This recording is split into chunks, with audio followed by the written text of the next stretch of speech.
I was in supported housing, abstinent programme. I'd been in there 20 months, but I was ready to leave and wanted me independence. I went to New Leaf. They aided me with the council, got me in touch with Citizens Advice, made the phone calls, got the appointments. The council says if you want support getting housing on the council, you have to work. So someone in my church recommended McDonald's. I've never applied for the job before, so I went to New Leaf again for a bit of confidence and support. They made the phone calls for me, they applied for me online. A week later I was working in McDonald's. I first met Anthony when he turned up one evening and we'd just finished work and he wanted to sign up. He'd heard about this New Leaf thing from one of his friends. So I sat down with him, explained it. I could tell he was really sceptical. He was living in a hostel. He was recovering from alcohol. He'd had all sorts of background of addiction and mental health. He's come from Manchester, had split with his family and things like that. A bad time in the hostel, and but he wanted to change. It made me feel welcome.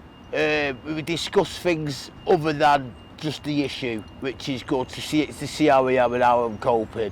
And he's a lovely fellow. I've been through other agencies and they just felt like they're just going through the processing. After 5 o'clock they don't care, you know what I mean? But these like come and check on you and see how you are and progress reports. And it was great to get signed off.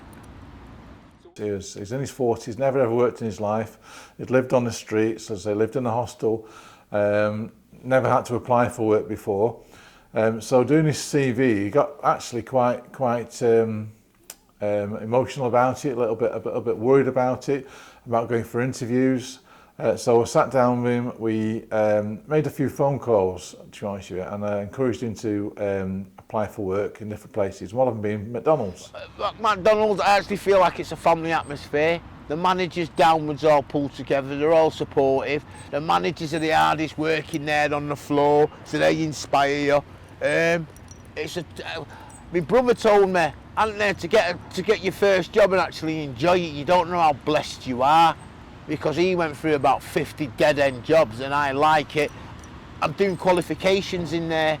They're paying me to get qualifications because they want to employ from within rather than outside. It's as though he's come out of his shell, he's flourished basically, and I think he's still flourishing. I think he's going to do well. I was intimidated by the 9 to 5 world, but with New Leaf telling me I've got skills and that could be transferable in the new, it's given me the confidence, because I just don't think they're just blowing smoke to big me up. I genuinely believe they're telling the truth. Don't be frightened, you know what I mean? Don't wait until you've hit your rock bottom. Go there before it becomes too desperate, you know what I mean? And just give yourself time, they'll help you.